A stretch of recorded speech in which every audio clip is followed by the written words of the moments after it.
नमस्कार साथीहरू, स्वागत छ आयोग प्रिपरेसन च्यानलमा। आज म यस भिडियोमा टीएससी को टिचर लाइसेन्स अन्तर्गत प्राइमेरी लेभलको अङ्ग्रेजी विषयमा सोध्न सक्ने एउटा इम्पोर्टेन्ट टपिक डिस्कस गर्न गइरहेकी छु। आजको टपिक रहेको छ why is English language important for students. यो हाम्रो लाइसेन्स करिकुलमको सेकेन्ड युनिटमा रहेको छ। सेकेन्ड युनिट अन्तर्गत 2.1 मा इम्पोर्टेन्स अफ इङ्ग्लिस ल्याङ्ग्वेज अन्तर्गत सोधिने टपिक अन्तर्गत पर्दछ। आज म सब्जेक्टिभ अथवा विषयगत प्रश्नको डिस्कस गर्न गइरहेकी छु। साथीहरू, मेरो यो भिडियोलाई अन्तिम समयसम्म हेरिदिनुहोला र यदि तपाईहरूलाई यो भिडियो उपयोगी लागेमा मेरो च्यानललाई सब्स्क्राइब गर्न नभुल्नुहोला। त्यसका साथसाथै यदि कुनै प्रतिक्रिया रहेमा कमेन्ट सेक्सनमा गएर प्रतिक्रिया जनाउनु हुन अनुरोध गर्दछु। साथीहरू, उक्त प्रश्नको छलफल गर्नुभन्दा अगाडि English curriculum for basic level for license 1 to 5 करिकुलमको बारेमा छलफल गर्न गइरहेकी छु। 2.1 यो युनिट 2 मा रहेको छ, मैले अगाडि नै भनिसकेँ। 2.1 मा importance of English language, 2.2 Development of 4 language skill: listening, speaking, reading and writing. 2.3 Reading comprehension, short stories, dialogues, facts. 2.4 Interpret charts, tables and diagrams. 2.5 Describe things, people and narrate events. 2.6 Write simple letters, dialogues and paragraphs. 2.7 Use of punctuation marks. 2.8 Use of simple dictionaries. 2.9 Basic English grammar and structures. 2.10 Use appropriate structures for the language functions covered in basic level curriculum of grade 1 to 5.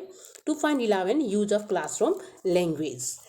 यी रहे पाठ्यक्रम अन्तर्गत रहेका टपिक्सहरू जुन अङ्ग्रेजी सब्जेक्टमा सोधिनेछन् र marks scheme यस प्रकार रहेको छ। अब्जेक्टिभ क्वेसन 10 सोधिनेछन् र प्रत्येक क्वेसनको मार्क 1 रहनेछ र टोटल मार्क्स 10 को हुनेछ भने सब्जेक्टिभ क्वेसन अथवा विषयगत प्रश्न चाहिँ 5 मार्क्सको सोधिनेछ र इङ्ग्लिसको टोटल मार्क्स 15 रहनेछ। भनेको हामी लाइसेन्सको लागि इङ्ग्लिस सब्जेक्ट अन्तर्गत 15 मार्क्सको तयारी गर्नुपर्ने हुन्छ र आज म विषयगत अथवा सब्जेक्टिभ क्वेसनको आन्सर लिएर तपाईहरुमाझ आएकी छु। Why is English language important for students. स्टुडेन्ट्सहरूको लागि इङ्ग्लिस ल्याङ्ग्वेजको के इम्पोर्टेन्स रहेको छ? साथीहरू, हामीलाई थाहा नै छ, हाम्रो कन्टेक्स्टमा in the context of Nepal English language is taught or spoken as second language. नेपालको कन्टेक्स्टमा इङ्ग्लिस ल्याङ्ग्वेज चाहिँ सेकेन्ड ल्याङ्ग्वेजको रूपमा पढ्ने गरिन्छ, पढाइने गरिन्छ, बोल्ने गरिन्छ। त्यसले गर्दाखेरि English language is quite complicated for the students of Nepal. नेपालका विद्यार्थीहरूलाई इङ्ग्लिस ल्याङ्ग्वेज केही कम्प्लिकेटेड हुनु स्वाभाविक हो, because we have our own mother tongue that is Nepali language, maybe Tamang and other language the first language. त्यसै कारणले गर्दा अब इङ्ग्लिस ल्याङ्ग्वेज किन इम्पोर्टेन्ट छ त? कुन कारणले गर्दाखेरि हामीले प्राइमेरी लेभलदेखि मास्टर लेभलसम्म अथवा त्योभन्दा फर्दर स्टडीको लागि हामीले इङ्ग्लिस ल्याङ्ग्वेज पढ्नुपर्छ अथवा विद्यार्थीहरूलाई पढाउनुपर्छ? किन यसको महत्त्व रहेको छ? On that topic we are going to discuss today. Let me begin. English language plays an essential role in students life as it helps in communication. English ल्याङ्ग्वेजले एकदमै महत्त्वपूर्ण रोल खेल्छ विद्यार्थीहरूको जीवनमा, किनकि यसले के गर्छ त कम्युनिकेसन गर्नको लागि अथवा बातचित गर्नको लागि सहयोग पुर्याउँछ। It is the main language for studying any subject all over the world. नेपालमा मात्र होइन, वर्ल्डभरि नै हरेक सब्जेक्टमा पढ्नको लागि, हरेक सब्जेक्ट स्टडी गर्नको लागि यो इङ्ग्लिस ल्याङ्ग्वेजको एकदमै आवश्यक छ। त्यस्तै गरेर हाम्रो नेपालको कन्टेक्स्टमा it is taught as compulsory language from primary level to master degree or post graduate up to PhD level, MPhil level, in every level we have to study this language. English is important for students as it broadens their minds. English ल्याङ्ग्वेजले के गर्छ त भन्दा स्टुडेन्ट्सको mind broaden बनाउँछ, फराकिलो बनाउँछ। Improve the quality of life by providing job opportunities. अनि त्यसको साथसाथै विद्यार्थीहरूको जीवनलाई पनि, जीवनशैलीलाई पनि के गर्ने गर्छ त अझ बढी क्वालिटी, अझ बढी उपयोगी बनाउने गर्छ। किनकि the students who have good command over English language they will get job very easily. कुनै पनि विद्यार्थी जसमा राम्रो इङ्ग्लिस ल्याङ्ग्वेज छ, इङ्ग्लिस ल्याङ्ग्वेजमा राम्रो कमान्ड छ भने त्यस्तो विद्यार्थीहरूले अथवा त्यस्ता व्यक्तिहरूलाई जागिर पाउन पनि एकदमै सजिलो हुन्छ, either in our nation or apart from nation. It is also the language of international communication. यसको साथसाथै यो ल्याङ्ग्वेज भनेको इन्टरनेसनल रूपमा कम्युनिकेसन गर्नको लागि पनि प्रयोग हुन्छ। यदि हामी नेपाल छोडेर कुनै अर्को कन्ट्रीमा गयौँ भने हामी यदि इङ्ग्लिस ल्याङ्ग्वेज बोल्यौँ भने we can communicate with them easily. यदि हामीले त्यहाँ गएर इङ्ग्लिस ल्याङ्ग्वेज बोल्न जानेनौँ र हामीले नेपाली ल्याङ्ग्वेज बोल्यौँ भने हामीलाई त्यहाँ गएर सर्भाइभ हुनको लागि पनि गाह्रो हुन्छ, किनकि त्यहाँको मान्छेले नेपाली बुझ्दैन, त्यसपछि उनीहरूले बोलेको इङ्ग्लिस ल्याङ्ग्वेज हामी बुझ्न सक्दैनौँ, जसले गर्दाखेरि there will be communication gap and it will be very difficult for us to live in that country. That's why English language चाहिँ इन्टरनेसनल कम्युनिकेसनको लागि अथवा अन्तर्राष्ट्रिय रूपमा कुनै पनि कन्ट्रीमा कम्युनिकेसन गर्नको लागि एकदमै आवश्यक हुन्छ, किनकि यो इन्टरनेसनल ल्याङ्ग्वेज हो, अन्तर्राष्ट्रिय भाषा हो। एन्ड द मिडिया अथवा मिडियाको ल्याङ्ग्वेजमा पनि यो धेरै रूपमा प्रयोग भइरहेको हुन्छ।